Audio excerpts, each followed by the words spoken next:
Oh, can we not add Shreyas to the stage? I guess not, because this thing's not working great. We always have some issues. Let's do this.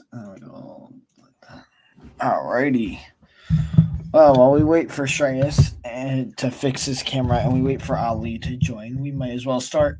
What's going on, everyone? Welcome to the Week 8 review of the NFL. We are Pigskin Banter, and we are going to be looking over everything that happened this week in the NFL, and we'll be updating our season-long tier list that we have here. Let me pull that up as we talk. Actually, before we get to that, today was the trade deadline, and some interesting things have happened.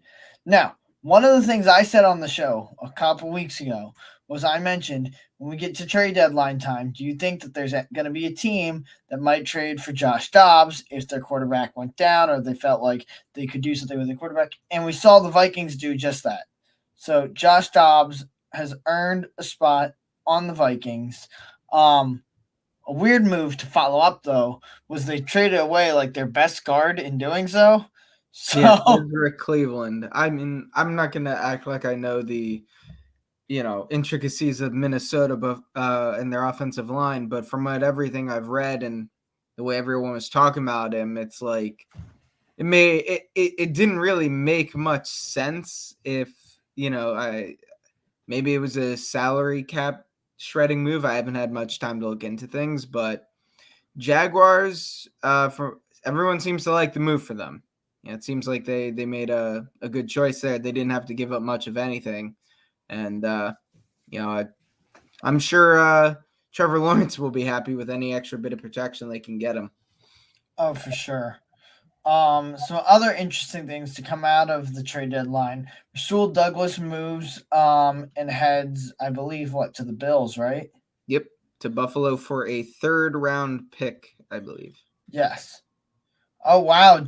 The Jets GM had just confirmed that he says we're expecting Aaron Rodgers to be back. So Aaron Rodgers may actually, I know there was talk, but he may actually return from a torn Achilles this season. That is crazy. I'm sorry. He just because he could doesn't mean he should.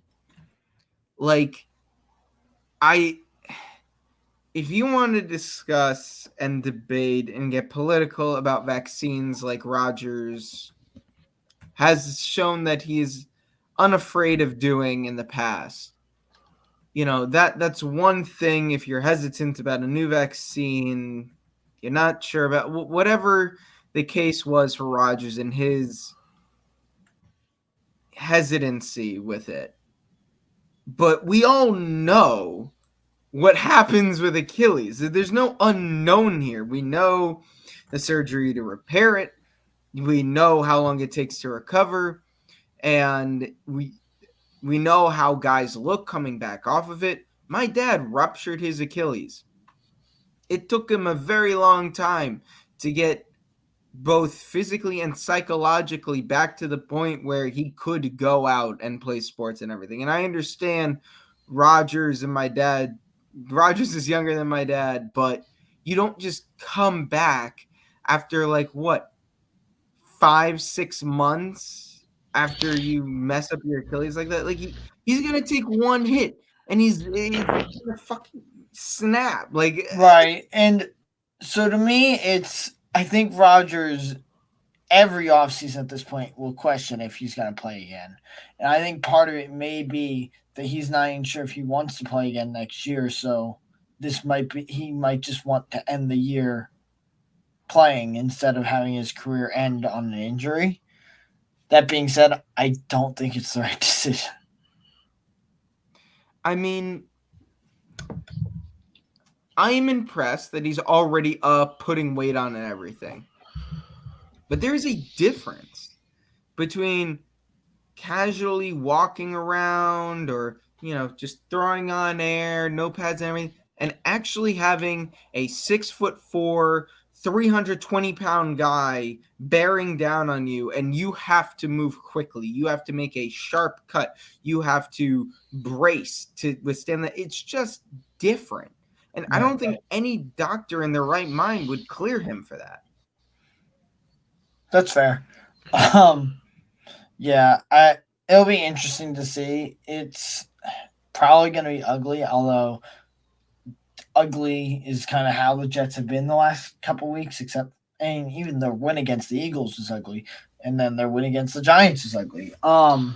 Speaking of NFC East teams, though, in the trade deadline, the Commanders, after gearing up for their 2 Super Bowls against the Eagles, as they try to every year, they treat those games as the most important games of their seasons, as division rivals, and they seem to always play the Eagles close. Now, I know it's been mentioned that the Eagles are 11-3 against the Commanders in the last 14. However, that doesn't change the fact that those games are always close.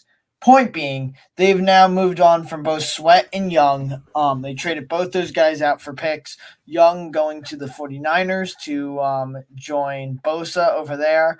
And then Sweat, in an interesting move, heading to the Bears, which no idea. No idea what the Bears' plans are. They constantly feel like they're doing the wrong thing. They're adding pieces when they shouldn't be. They're getting rid of pieces that they should be keeping. No idea. I mean, I like the move for the Niners. All it did was cost them a 3rd, so it's not for the Niners, I like the move. I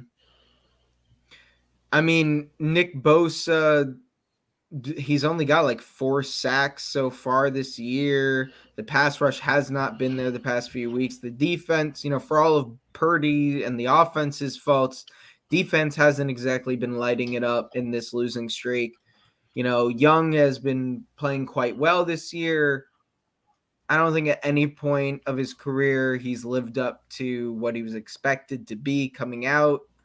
But overall, very good move for the Niners. Really helps when you're paying your quarterback $600,000. I mean, if they need a third string quarterback for $150,000, I'm right here for him. I can throw a football. But the Bears one, I get it, but I don't get it. I get it in that they need a pass rush. Their pass rush is non-existent. And while you are, maybe they just don't have faith in their ability to draft. Like, Sweat is a proven commodity. And if they had given up a 3rd round pick for him, I don't think any of us would be batting an eye, and we'd actually be talking about, this is actually a really solid move for Chicago. But they're giving up what's most likely going to be a borderline 1st round pick again. Like, remember last year they gave up the 30. Well, I think was last year the year Miami didn't have a 1st because it got taken away. Yeah, last year. Yeah. Last year they gave up what turned out to be the 32nd pick for That Chase. that was when they traded That was when they got Chase Claypool. Yeah. They gave up that 2nd round pick for him, which wound up being the 1st pick in the 2nd round. That was they also got a 2nd round pick from the Ravens. Oh, I see. Yes, we actually have an yes, you're interesting right. comment here. I'm going to show this on screen. Somebody asked, James asked, why didn't the NFL commissioner veto the Chase Young trade? That ain't even fair. So, that trade, a 3rd for Chase Young, in all honesty, because of Young's health. Now, is his contract up at the end of the season? Is he? Yes. Yeah. It might just end up being a 9-game rental, similar to what the Rams did Right. with Von Miller a few years So ago. it could be a 9-game rental for a guy that's had injury problems, and ever since that monster season he's had, he hasn't been able to get the numbers even remotely close. So while he's still a good piece and he's a great addition for the Niners and their teams like the Chiefs, the Broncos, oh my God, the Dolphins, the Eagles, probably all would have been in on that trade as well if they could have made it happen. I mean, it's just a fair trade. It's a fair trade. Obviously, Young could outperform a 3rd round pick, but nothing's guaranteed, especially with the health he's had recently. Not to mention, if we're actually going to get into the seriousness about, the vetoing trade, I mean, only trades I've ever heard of that have been vetoed in American sports was the Chris Paul to the Lakers one. And that was specifically because no one owned, who was it back then? The Bobcats? No, it wasn't the Bobcats. I know. It was the New Orleans something, whatever. So no one owned them. So the league could veto it. I don't think the NFL can actually veto a trade if it's approved by both sides. Unless, of course, there's like one team's hiding some medical information. But obviously that does not appear to be the case here with Young. He's healthy. He's playing. He just needs to stay healthy and stay playing. Right. But do you think, Gordon, that now that they've added Chase Young, this moves the needle for the Niners? No, not at all. Their secondary, first of all, is the biggest concern on that defense. If the pass rush isn't getting there, they're getting torched. And even if they have a decent pass rush, if you don't have a secondary, teams are going to be able to get the ball out quickly. You saw it happen when the Eagles were dealing with secondary injuries earlier this season, where their pass rush wasn't able to get to the quarterback quick enough because the quarterback was just getting the ball out quick, and it was working because that secondary was so banged up. So if you don't have a good secondary, it doesn't matter. I mean, your pass rush can help for sure, but it's not the end all be all. You still need they need time to get to the quarterback, and if there's no secondary, they're not going to have that time. The other thing with the Niners is they're on a 3-game losing skid, and this is one of the reasons I bumped the Niners out of the top 10. Do I think when they're fully healthy, they're a top 10 team? Definitely. Are they that right now? No. So do I think they're currently a top 10 team? Personally, no, just because of the way the roster is with the injuries. With a full healthy roster, yes, they're top 10, but the current roster and where it stands, I don't think so. And I think that's the issue that the Niners have dealt with for many years. It's always injuries with them, always injuries, whether it be quarterback or other members of the roster. But you're seeing it now where either Purdy's been figured out by the league or he just needs a lot of weapons to succeed, and it's probably a good mix of the two. And so I don't think this moves the needle. I do think it'll help them. If they get healthier, I think this is a big addition for them, but that's only if they get healthier. What about you, Shreyas? Do you think the Eagles are the clear top dogs in the NFC? Do you think this moves the needle for the Niners?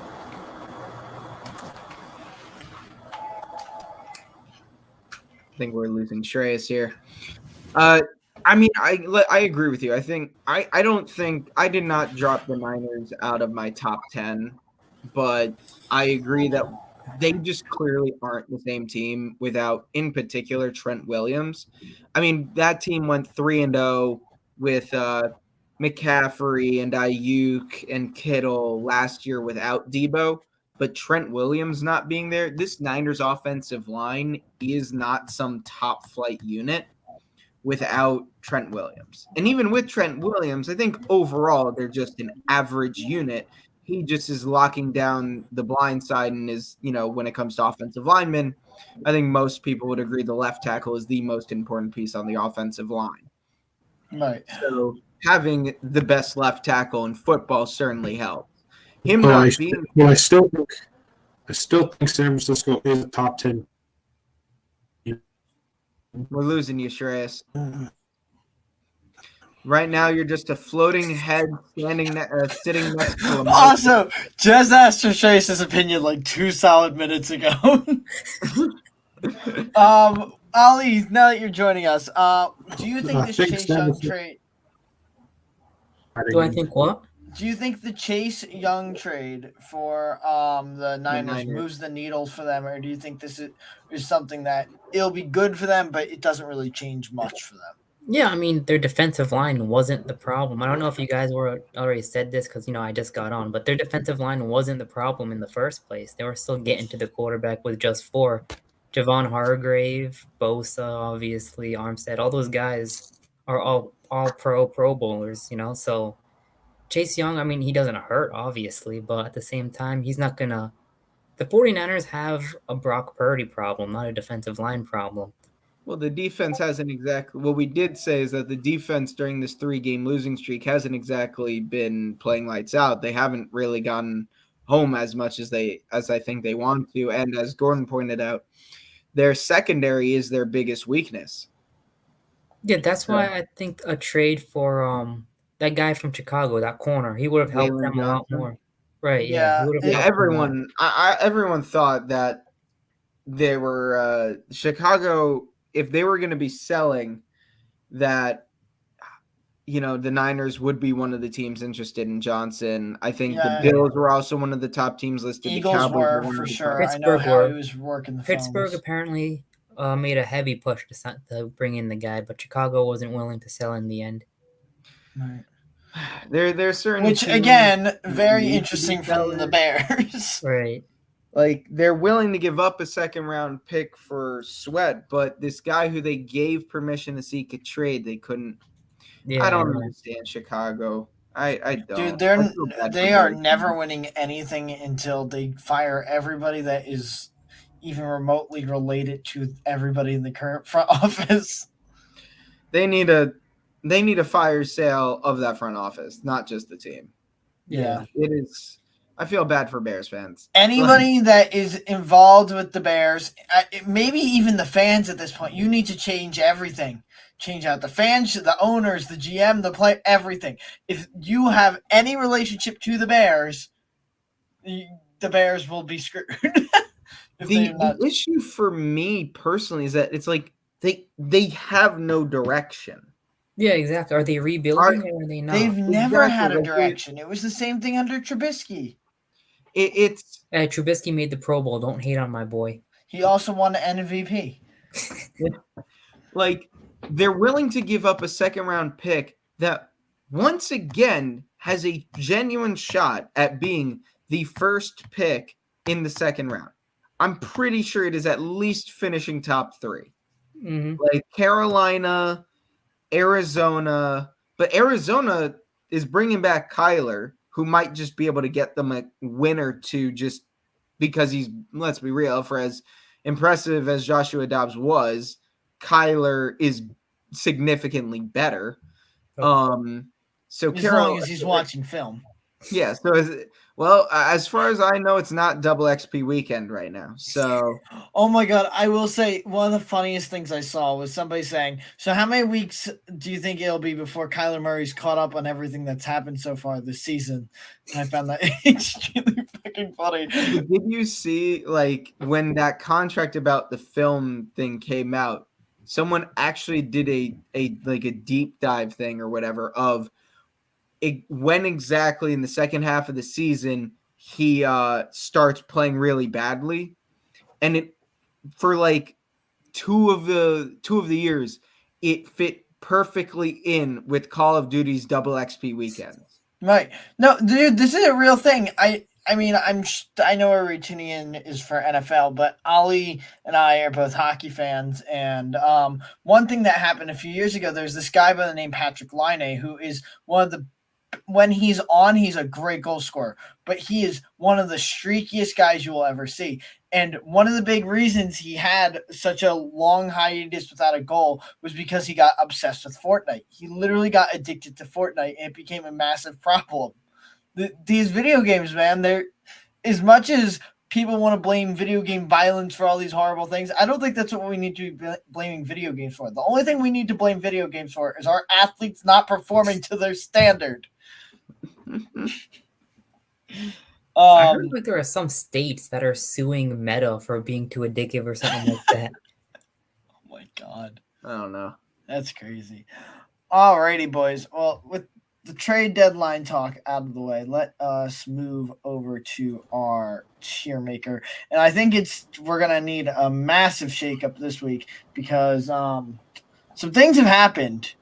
And one of those games is quite interesting, but we'll go through week by week here, or game by game here. We started the Panthers. The depressed Panthers is going to change. Yeah, it's all kinds of things. Still need to be the depressed Panthers. But the first thing, we'll go game by game, and our first game was the Buccaneers versus the Bills. And now this was an interesting one. We basically got the Bills that we talked about last week, where it's very inconsistent with them. They'll have their moments of greatness. They'll have their moments of what the hell are they doing? And the Bucs, at the end there, almost brought it back. Now, if the NFL ever decides to call pass interference on a Hail Mary play, this game might end completely different. But as we know, when a Hail Mary is thrown, the NFL goes, rule book, what's that? I don't think either team really needs to be moved. No. I second that. I think both of them stay where they are. I think we have a pretty good grasp at this point of who each of those teams are. Like, the Bills still have a pretty high ceiling, particularly offensively, but those injuries on defense are going to hinder them. And Josh Allen, if he reins it in, is going to be more than fine. And the Bucs, they got some talent, but they are just a very limited team, and they're going to be competitive, but they shouldn't make the playoffs. It is what it is. Still an outside chance at that division, because everyone does. Exactly. I swear every week we're just going to cycle one team into the NFC South tier and the other one into division. Because I think we might be doing that this week. I know we did it last week. Our next game here was one of the worst games of not just this season, but probably in the last 5 to 10 years of football. That was the Jets versus Giants. The Giants having negative passing yards by the end of the game. The Jets looking like complete shit on the other side of the field. Nothing went well in this game. Nothing was interesting in this game. And sometimes with these low-scoring games, you'll at least see there were a lot of turnovers, which can suck if you're a fan of the team turning the ball over, but it can at least be interesting football. That wasn't this. This was a punt fest. It was nothing but punt the ball, punt the ball, punt the ball. Oh, finally a team scored some points. Oh, Giants passed it backwards again. Hooray. This game had nothing. And it went to overtime, and I felt nothing. One thing that we learned from both these teams is that the defenses are pretty good, but by God, are those offenses terrible.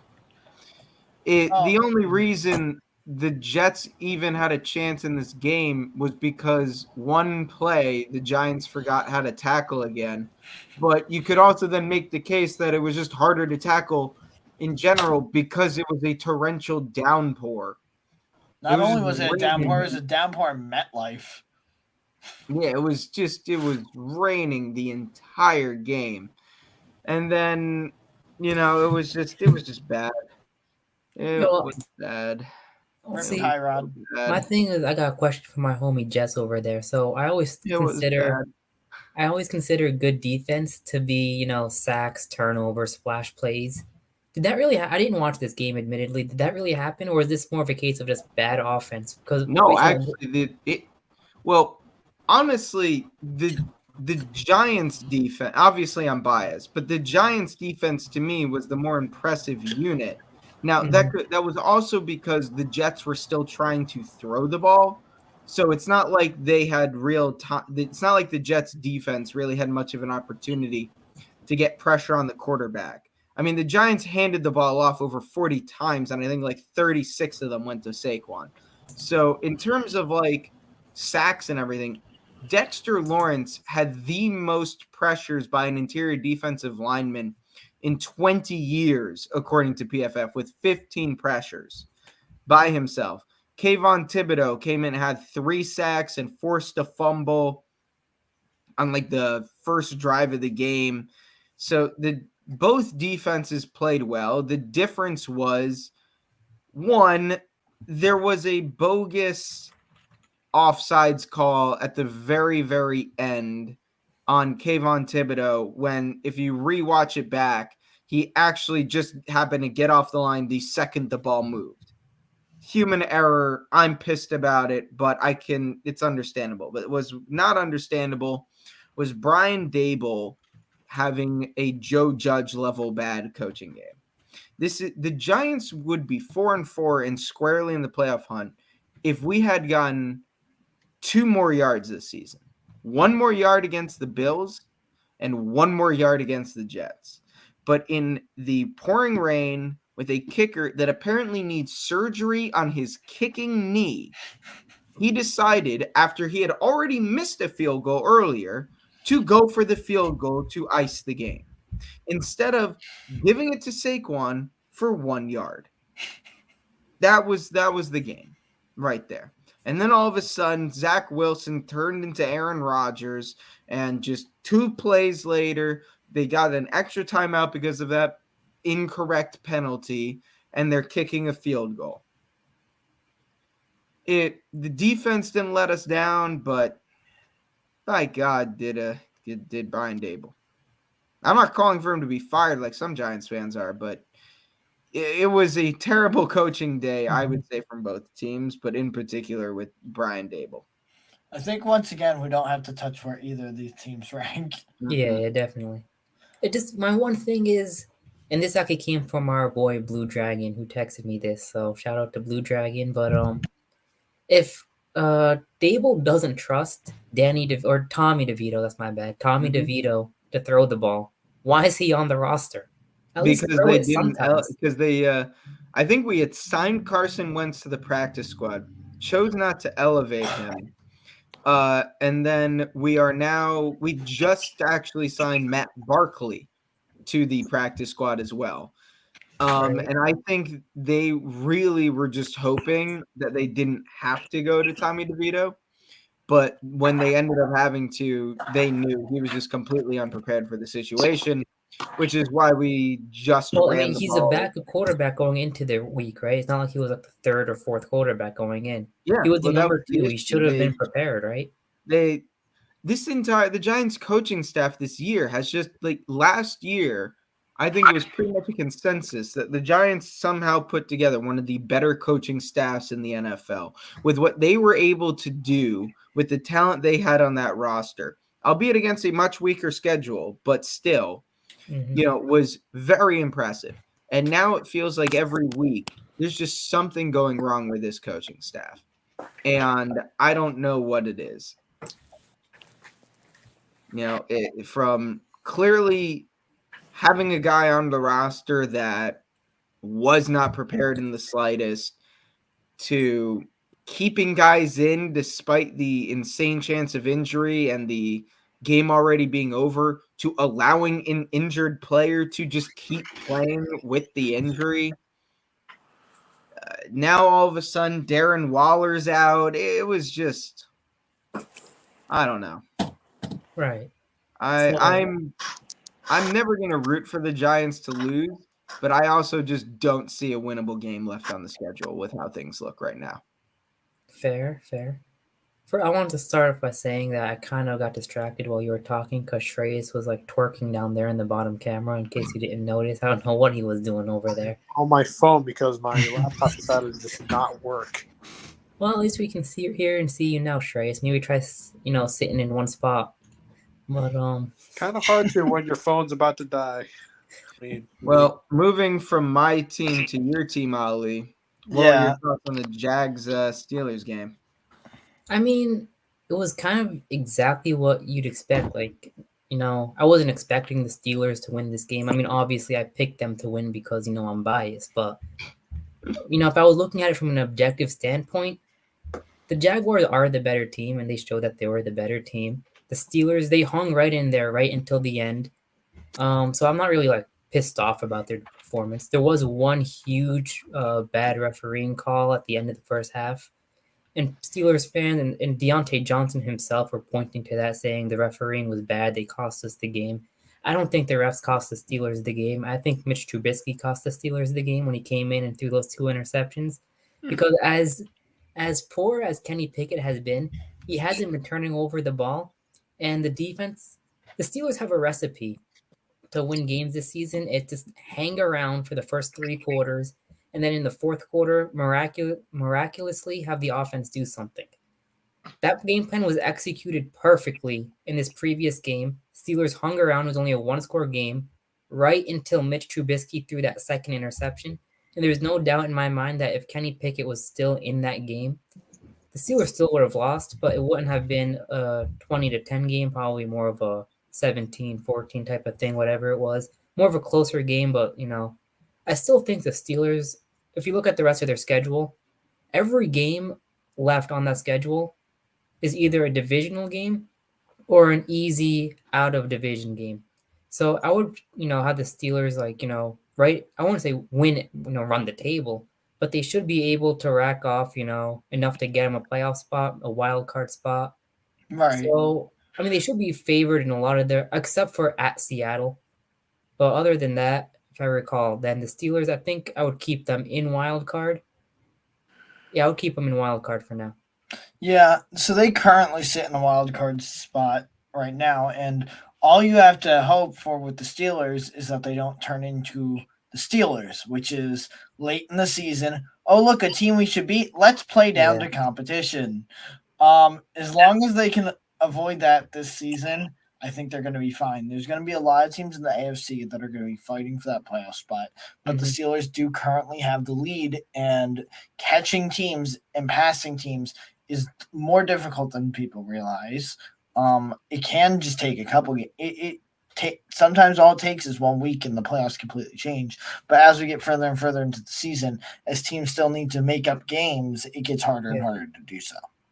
I believe the Steelers are home to Tennessee this week, which should be a win. I mean, unless Will Levis decides he wants to continue playing like a first-team All-Pro. But I think hypothetically should crash down back to earth, Yeah, against a good defense. Well, playing that defense, it's going to be tough. All right, we'll see. Our next game, Eagles versus Commanders. And this is one of those games, Eagles fans, we have those games every season where we sit there for the full game and we sit there tortured going, we're not looking good. We're probably going to lose this game, aren't we? We're going to have sat here and watched our team lose this game. And then at some point in the second half, that changed.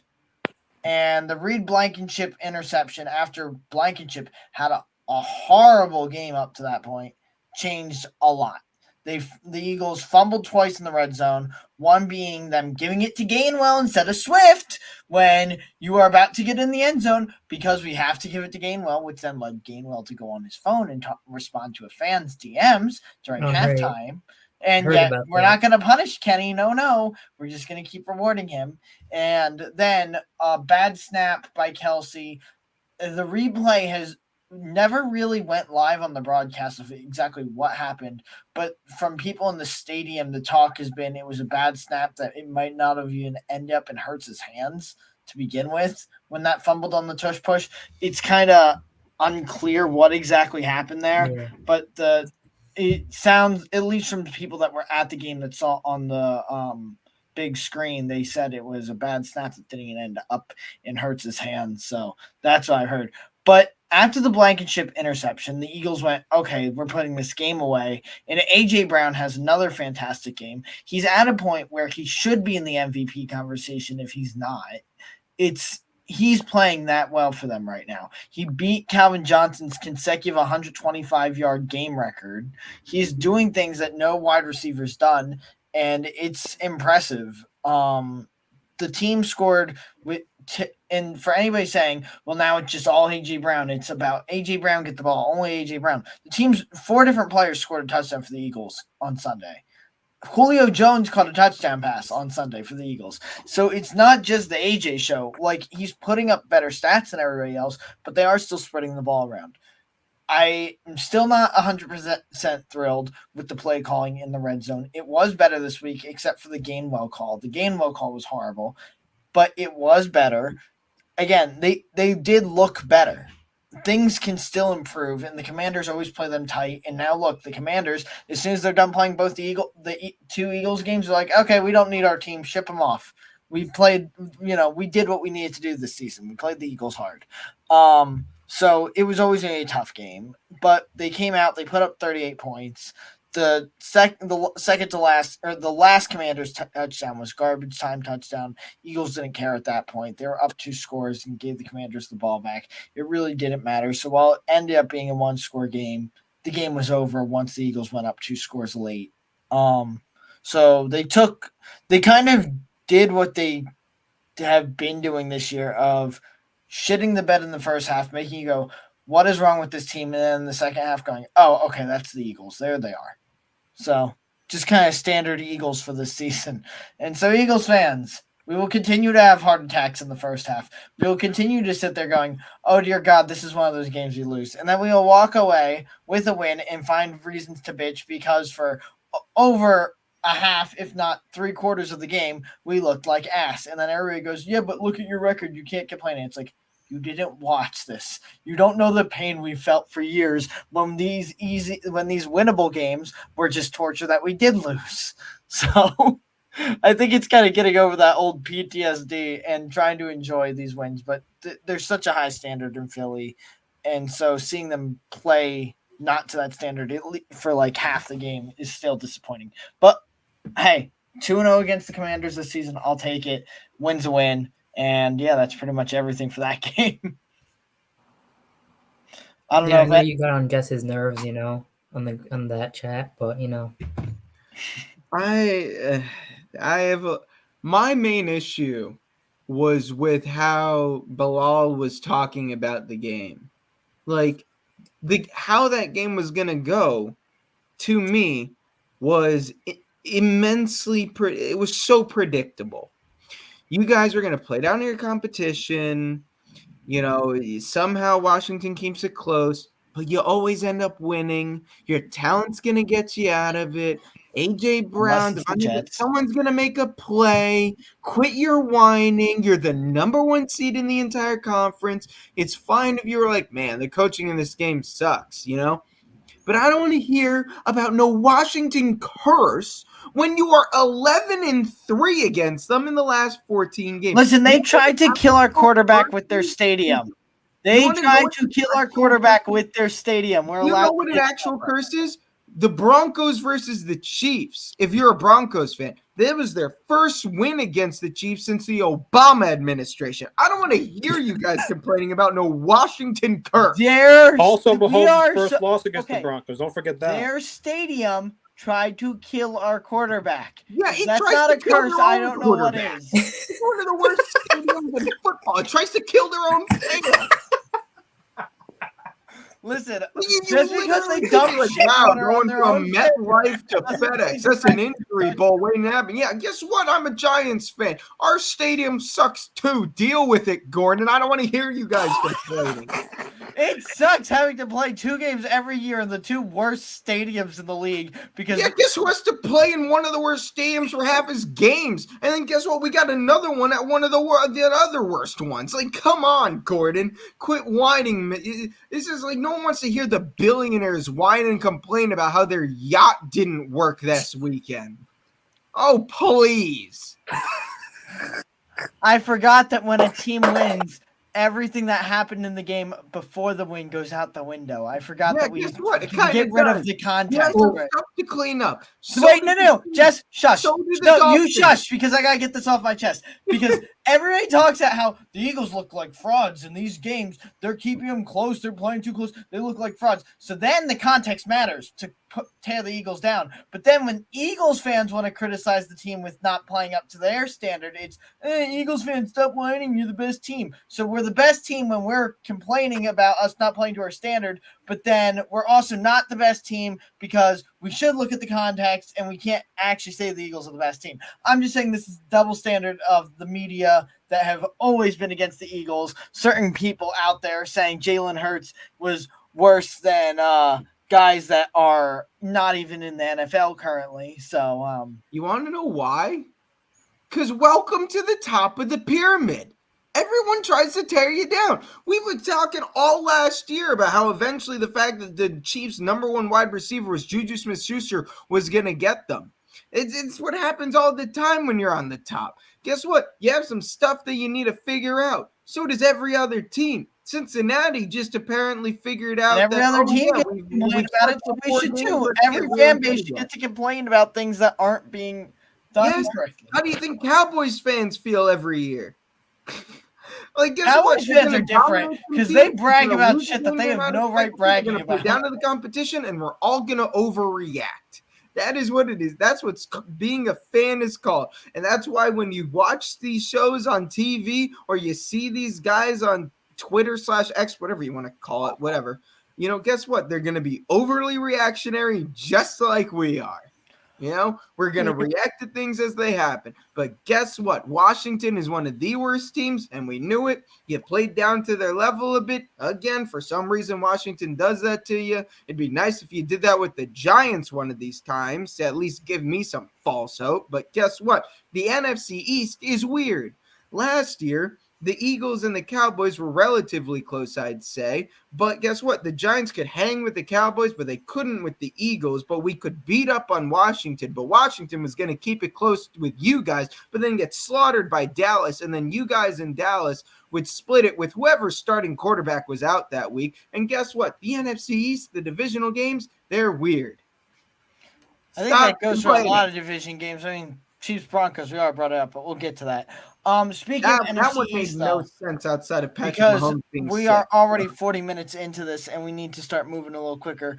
Because we only got much time. Speaking of NFC East, Cowboys against Rams, and before Kirk Cousins went down for the Vikings, I would have said, okay, Vikings and Rams need to switch because I don't have confidence the Rams are going to get this wild card spot anymore after how they played to the Cowboys.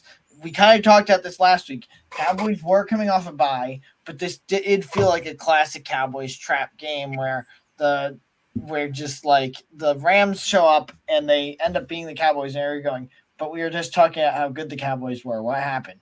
So this felt like it could have been one of those trap games. It ended up not being that. The Rams got blown the hell out. Stafford's injured. So now they have no Matthew Stafford, and who knows how long he'll be injured for. So everything for the Rams that could have went wrong this game did go wrong, except for the fact that Stafford caught a 2-point conversion pass with an injured thumb. Other than that, everything went wrong.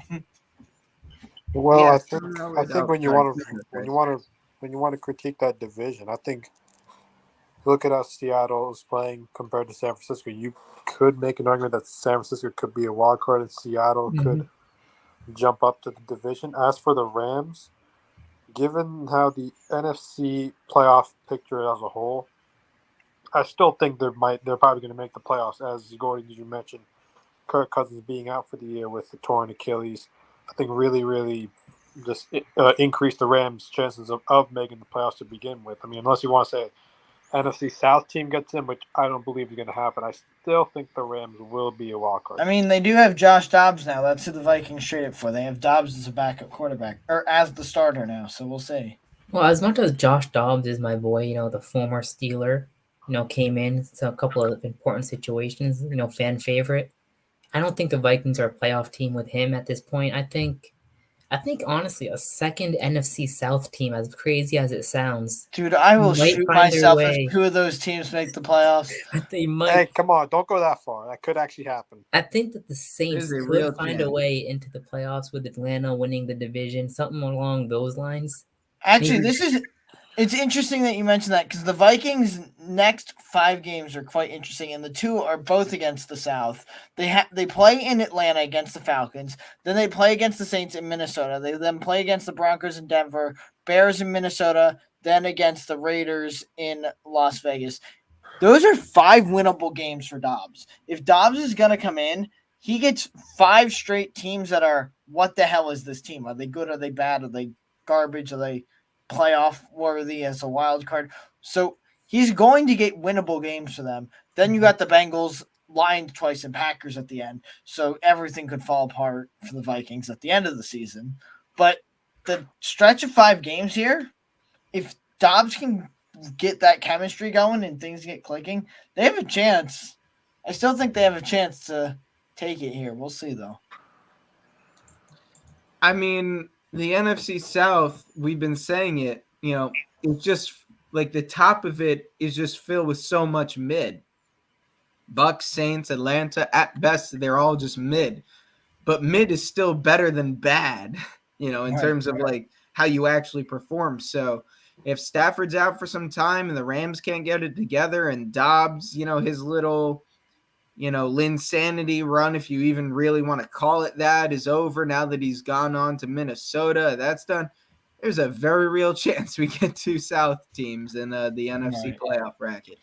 But one team we won't see there is the Green Bay Packers. The Green Bay Packers against the Vikings, one of the teams we're talking about, come out again and look horrible again. It's not all Jordan Love. I'm not trying to make excuses for Jordan Love. I don't think he's the guy. However, the coaching staff, none of the coaches look good. None of the receivers look good. Neither line looks good. Nobody looks good on the Packers. And the fact that they barely score any points in their games. I mean, did they score it in the first half of this game? Yeah, they had a field goal in the first half of this game. That was it. They scored 3 points in the first half of this game. This was a game in Lambeau, and it ends with skull chants happening in Lambeau. Everything that could be going wrong has gone wrong for the Packers, and it's really bad for them because this is supposed to be evaluation season where you were evaluating Jordan Love, and you can't even do that accurately now because now you're going, is everybody the problem? So you can't even figure out if Jordan Love is good enough or not for the team when everything around him is horrible. So, yeah, I think the Packers may have to fall out of bad and into trash. I could agree with that. Yeah. The fact of the matter is nothing is going right for them. And now that they, were sellers at the trade deadline, I mean, one trade, whatever, but still the fact that they sold at the deadline, I think they kind of know where they're at. Mm-hmm. And it sucks that they can't even really be competitive. Like Jordan Love never looked all world, but he's gone from above average competent in those first 3 weeks to everything's just falling apart for him. Like their receivers have high drop percentages. He's not making the right reads. This scheme is not letting anyone get open. They're all right on top of each other. It's just bad. It's just really, really bad. Okay, boys, I have a proposal because we're about to look at a game between an NFC and AFC South. I believe we get rid of NFC South, right? We just call it South. We can get rid of no cats allowed. We'll see. Maybe the Panthers, because I think the Titans are still good. They're selling and they just beat the Falcons, but I don't think the Titans are going to be near the playoffs. I think they're going to be bad, but I think they deserve to go into the South tier. I think the Falcons deserve to drop into the South tier because a team that we'll talk about later should go up. And I think the Colts might deserve to get out of the glue factory since the Broncos are leaving the glue factory. I think we can shut it down and move the Colts into the South tier. Because I genuinely feel all these teams, I said the Falcons, and even the freaking Texans who lost to the Panthers. All these teams deserve to just go in the South tier. What are these divisions? It doesn't make sense. The Titans look like crap. They're selling off pieces.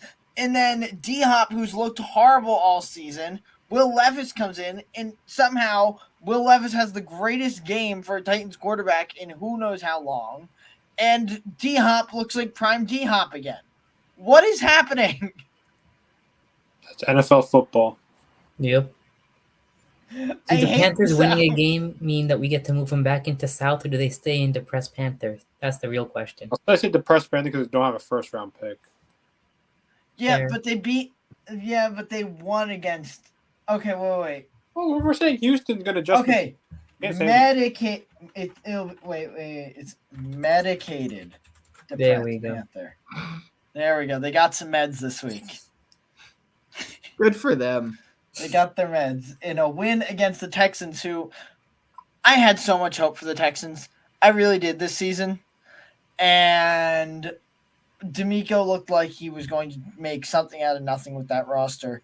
And if you wanted a chance at a wild card spot, this was a great week to push for it because the Steelers had lost, the Browns had lost, and so there's a chance to move up here past some teams. The Colts lost as well, so you could move past some teams, and some teams in your division would stay down. And yet, what do you do with that opportunity? You lose to the only team in the league to not won a game yet. They were going to win one eventually. I know they were going to win one eventually, but how? How the hell do you come out of here? The Texans were on a bye week. How do you come out of the bye week and do that against the worst team in the league? And we've been talking about C.J. Stroud looking so much better than Bryce Young. Who played better that game? Bryce Young with less weapons, with a worse coach, I'd argue. It's nuts.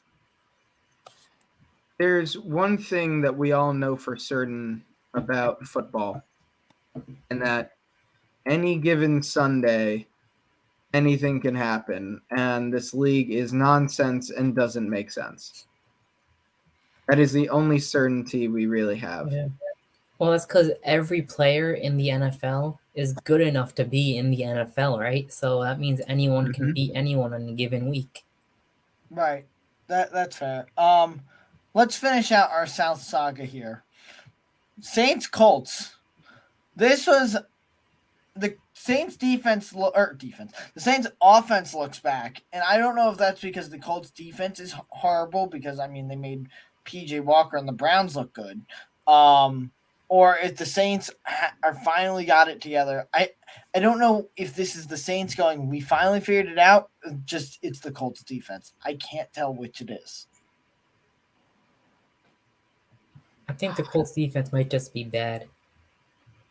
I think the Colts are still bad. Yeah. We all got all excited a little bit. Anthony Richardson had looked solid enough when he played. They kept pace with the Browns. But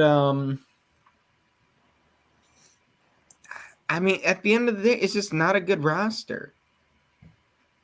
Like, they got good coaching. They're gonna look solid. They're gonna look competitive. They're kind of like the Cardinals in that, like, we all expect them to lose, but they would still give us a good fight, And I think that's just where they're at. They're a bad team that's got some fight in them. They'll surprise you on a couple of occasions, but overall, they're gonna lose.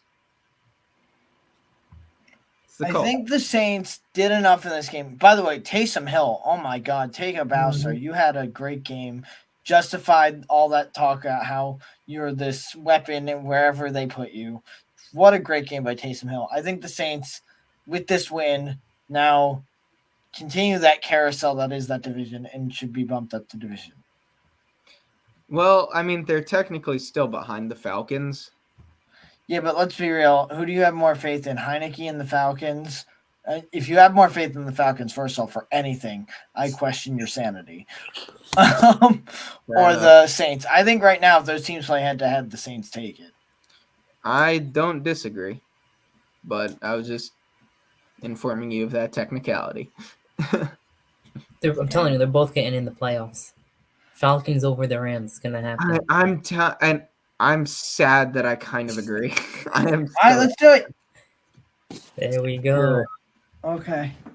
The South, we'll see. I hate the South this season. I hate everything about the South. I hated the South last season, to be fair. It was the same crap. All right. If the Falcons had a coach that knew how to utilize his weapons, then I'd have more faith in them. But did you hear about I'm sure you guys did. In the red zone, Arthur Smith called a play where their second string tight end would throw a pass to their third string tight end, while Kyle Pitts, the highest drafted tight end in NFL history, who was coming out known as a phenomenal receiving threat, whose only weakness as a tight end was blocking, stayed in to block. Did it work? No. Oh, I would usually say with Arthur Smith, but it worked though. Because that's been Arthur Smith this season. You can sit here and question it, and then you go, but it worked though. But no, it didn't. Oh, damn, that one got away from him. Yeah, Could you imagine? Could you imagine putting Staley and Arthur Smith together to call plays? Oh my God! Don't even get me started. Dude, that would be the most insufferable offense to ever watch.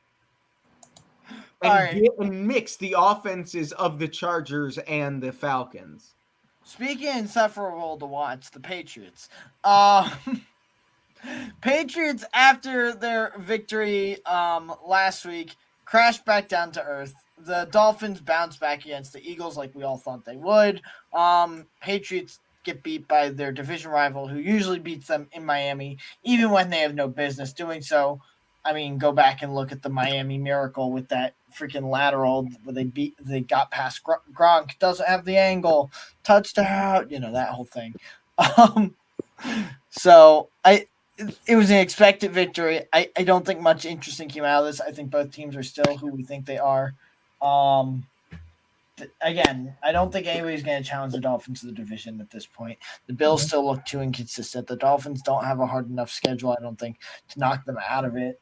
And I don't know if I could put the Dolphins in Super Bowl yet, but, I mean, their only loss outside of the one to the Bills earlier this season, their only recent losses to the Eagles, who we have in Super Bowl tier. So we'll see if they can. They played Kansas City this week in Germany. Yeah. So this should tell us everything. Exactly. Which means it'll tell us nothing. Mm-hmm. NFL football. Yep. Also, just wanted to go back to you're talking about that. Does he have the angle type of thing? Just wanted to say, Ian Eagle's the most slept-on sportscaster of all time. Just wanted to make my peace. I mean, New England just doesn't beat Miami in Miami. No. Even when the Patriots were good, they, for some reason, struggled to beat Miami in Miami. Alrighty, boys. Our next game here, we had the Browns at the Seahawks, and this ended up being close like I think a lot of us thought it would be. good defense against a good defense, and that's what this game ended up being. It became a defensive battle. Seahawks did walk away. It's hard to go into Seattle and win. PJ Walker did not look good, like even a little bit. Geno Smith didn't look that great either, though. I mean, he had less passing yards than PJ and the same amount of interceptions. So there is talk in Seattle. Is Geno Smith really the guy, or was it a 1-year wonder type thing? But I mean, with that defense, they should still win games, and currently they could win the division, especially if the 49ers don't get healthy. Yeah. Go ahead, Saban. Oh, sorry. I mean, I forget if it was someone in this group or my other friend group that was really down on Seattle, talking about how they were fraudulent, they weren't going to make the playoffs. I had them making the playoffs this year. It's one of those things where it's not that I have tremendous amount of faith in Geno Smith. I still think Seattle's going to end up, they're going to have to play San Fran or Philly in the playoffs, and I don't think they beat either of those teams. I mean, maybe we'll have to see how Seattle They looks. have a good record against the Eagles, unfortunately for the Eagles. Still, I think it's this, especially if, Byard works out for the Eagles. I think the Eagles, are just going to mollywop pretty much everybody as it stands right now. It'll be very interesting. But Seattle, they're a very good roster. They're very young. They were injured for a good chunk of the first half of the season. They're getting healthy again, and I think this is one of the most slept on rosters in football right now. I 100% agree. That secondary is Legion of Boom-esque. They got 2 Pro Bowl, All-Pro caliber corners, Jamal Adams. That secondary is set. Do you guys want to switch the Niners and Seahawks then for division? Right now, I think if we're doing this in that it has to reflect who's actually winning the divisions, then yeah. What we think. I think by the end of the season, I think the 49ers will have the division. I think, yeah. I think by the end of the season, Niners are going to get healthy. They're going to win out enough. They're going to win enough That's games. a bold statement that you think the Niners will get healthy. Well, it's also that it's not like in the past where they have like a bajillion injuries all at once. It's just the 2 main pieces right now, as far as I'm aware. From what I've heard, it's not like either of them are expected to be like these super long-term injuries. But I mean, I could be mistaken. I will have to check the official injury reports there. All right. I think the Bengals, they're back, but they looked great against the Niners. Speaking of the Niners, the Bengals look back. I mean, Burrow and Chase back to their usual shenanigans. I mean, you go into San Fran, and San Fran's lost 2 in a row. This is a do or die game for them, basically, for at least for the division currently. And this has to be your get right game for the Niners, or else you risk losing 3 straight and going on a skid. And the Bengals go in there and go, no, we're not doing this shit. We're gonna freaking win this game and get back to 500, and they do. And it was really impressive, at least to me. The Bengals have this weird thing now where they have to start the season out with making their fans panic that they're back to their old ways. And then they go, haha, no, we're just kidding. We're actually still good. So I think the Bengals do end up getting one of those wild card spots, because I think if the Bengals keep playing like this, they're going to be extremely dangerous come playoff time. Definitely. I think they're perfect in that second wild card spot. Yeah, I mean, this is kind of what we were saying. If the Bengals can return to being the Bengals, they have a shot. But they do have a very difficult schedule. I think they have one of the, if not the hardest remaining schedules based on win percentage, teams above 500, whatever. So, as it stands right now, I think they're still technically on the outside looking in terms of playoff seeding. They are. But they are very much within striking range. And if Houston continues to falter, I think that spot's going to open up for them. Yeah, I think actually as of right now, Cleveland is the one that's ahead Yeah, of it's the Cincinnati. Browns And somehow. Cleveland are absolutely gonna. If Cleveland plays Cincinnati head to head like they do two more times coming up, No, or one more actually time. just one more time, right? Yeah, but for some reason, even like last year, Cincinnati just doesn't beat Cleveland. Well, I think their second game is gonna be in Cincinnati, so that should help them out. Ali, I have a question for you. Right now, Cincinnati is the 9th seed. The Jets are technically the 8th. Oh, okay. All The right, Jets Ali, actually low-key might make a push, but we'll Ali, see. I have a question for you. If the Steelers make the playoffs, do they extend Matt Canada? Absolutely not. Pittsburgh Absolutely. holding on to that 6th spot. I would bring in Jeff Saturday at OC before I keep Matt Canada. Like, no way. For your sake, I hope you're right. If they make the playoffs, though, I'm scared they're going to do the Steeler thing and double down. Here's the thing that, like most non-Steelers fans don't know. They don't know that Matt Canada, his contract expires at the end of the I know season. that, because that's why I know they might move on from him this year, because they won't fire anybody. Exactly. That's what I'm saying, so they don't But if have they to make the fire playoffs, him. so they're going to go, oh, look, we're still good. We see Matt Canada's not the problem. Fans need to shut up. They're going to pull Devils when the Devils are like, see, fans, we don't need to fire Lindy Ruff, which, to be fair, I mean, it's a very different situation. The Devils ended up being one of the best teams last year in the NHL.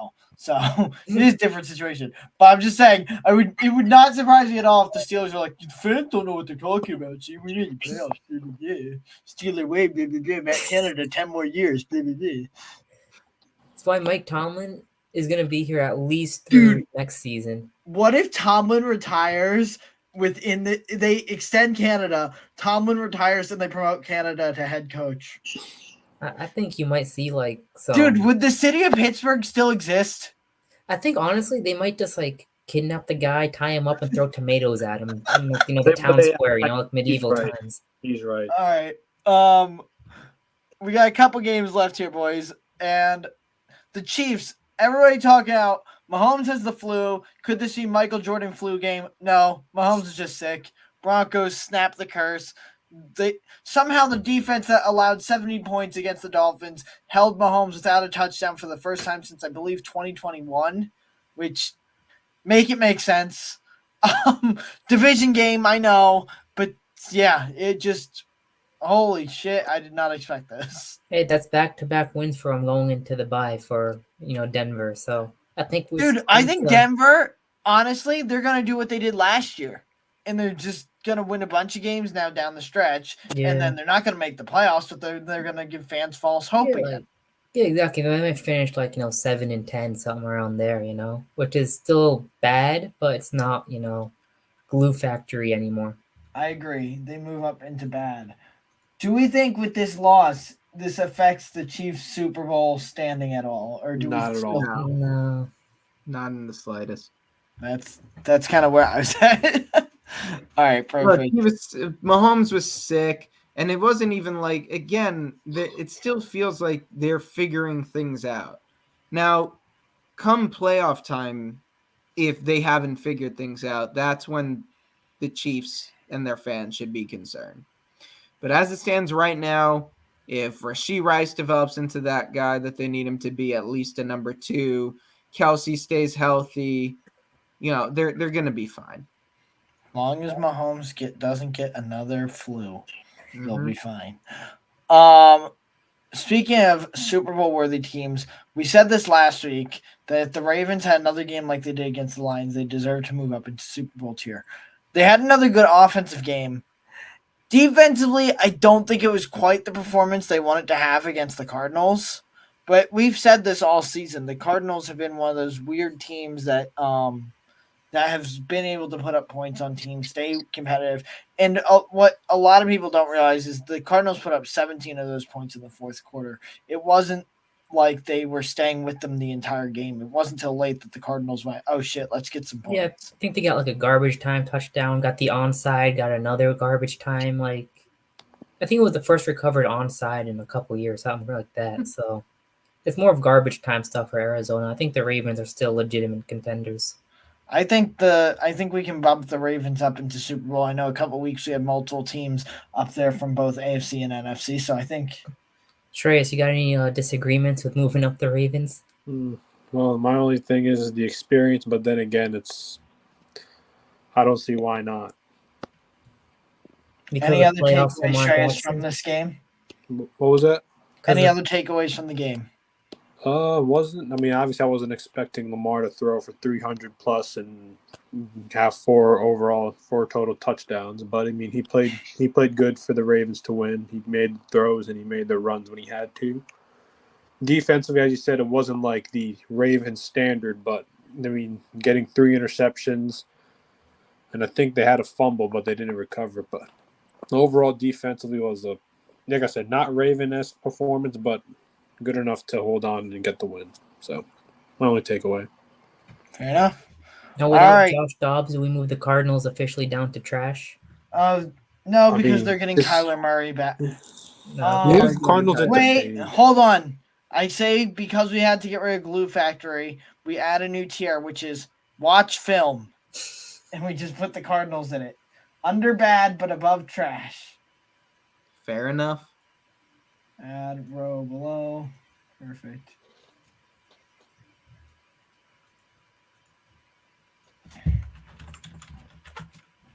All caps. Watch film, Kyler. Okay. There we go. Sunday Night Football. 3 straight tiers where there's only one team. Perfect. Sunday Night Football. So the Bears fans are starting to give their fans a little bit of hope. And then what happened this night was exactly what we thought would happen. Now, it was the Chargers, and if the Chargers were going to Charger, being against the Bears wouldn't surprise me. And I mentioned that last week. However, everybody took Chargers to win. They went in, they dominated that entire game. It was a very boring Sunday night game if you were not a fan of either team because it was just pure domination on one side of the ball. And the Chargers looked good. They looked like a good team. I do think they shot themselves too many times in the foot early in the season. That it's like I said earlier in the stream that once you try and start catching teams, it makes it a lot more difficult. But they did look good in this game. The Bears looked like trash again, unfortunately, though. Yeah, I mean, this is why I said last week we didn't need to move the Chargers because, they lose against the Chiefs, they lose against the Chiefs. The Chargers have a relatively easy remaining schedule, which, obviously it's hard, like you said, to catch teams, but an easy schedule helps. In terms of their playoffs hopes, they've only really got, depending on what version of the Bills they get, that could be a very tough game. They have the Lions next week. That'll be tough. And they have the Ravens. But the Chiefs might, by the time they have to play the Chiefs again, the Chiefs might be benching starters, so they got to win. They got winnable games against the Jets, the Packers, the Patriots, the Raiders, the Broncos. They get the Broncos twice. So Chargers, I'd say, are like the Bengals. They're in striking distance. So if I don't think the Bengals can afford to stumble. Obviously, neither can the Chargers. But the Chargers, I believe, will have fewer opportunities. Theoretically, they could. It's the Chargers. They could charger things up, but I still think they're very well within striking distance. Fair enough. And then funny enough, the Chargers' opponent next week is the team that played in the final game this week, and that is the Lions. And the Lions against the Raiders gave every Lions fan a scare that those old Lions might be back. This game early was not pretty. The Lions were, it wasn't like they were getting destroyed or anything like that, but they didn't look like the Lions we've seen recently. And then then as the game winds down, we see Garoppolo turn into what Garoppolo is. And the Lions just end that game and go, oh, wait, yeah, we're supposed to win this. Kind of like the Eagles game in a sense of like, it was just kind of like an ugly first half where you're like, this can't this isn't actually happening, right? Then by the end of the game, you get the result you expected. Something to note though with the Raiders, holy shit, poor Devontae Adams. Yeah. I feel so bad for that man. He went there because he wanted to play with Derek Carr. They then get rid of Derek Carr and then refuse to throw him the ball. And they don't even trade him at the trade deadline. So he's now stuck there. The worst part about it for him is that it wasn't just that he hasn't gotten targets. If Jimmy Garoppolo was even remotely accurate down the field, Devontae Adams has a 98-yard touchdown in this game and a 60-yard touchdown in that game. Bare minimum. Right. So even when he is being thrown the ball, he's getting thrown terrible passes. I thought going into the year the Raiders are going to be bad because I'm not some big Jimmy G fan, but I thought he would at least look like a below average game manager. He's just bad. Like he is just The Josh McDaniels effect. Yeah. It's wild. How that guy still has a job is beyond. How that guy even got a job is beyond me. Yeah. It's insane. Well, yeah. How he got a job is beyond me. How he still has a job is because the Raiders don't have money. They can't afford to get rid of him, which is really funny. It's just sad. Man. Also, poor Josh Jacobs. They ask him, "What do you guys need to change to fix this?" And he goes, "That's not my job," or like, "I don't know because that's not my job," or something to that effect. I feel so bad when your players are like, "Listen, man, I have no idea how we fix this. That's not my job."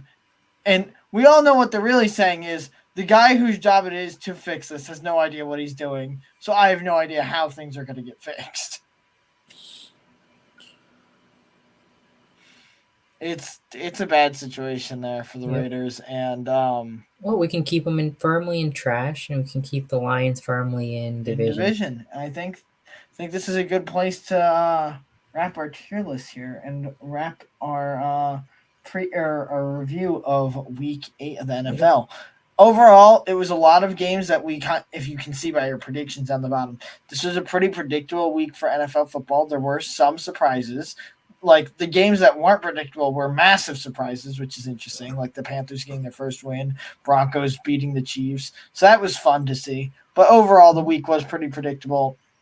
I've not yet looked at this next week's matchup. We will do that on Thursday. We'll look at the games coming up, and as long as we get some guys to join this week on Thursday, you guys can react to Jess's eyes. Horrible yet hilarious QB tier list, which already needs to be updated because of this week. I can't wait to look at this. Oh, it is glorious.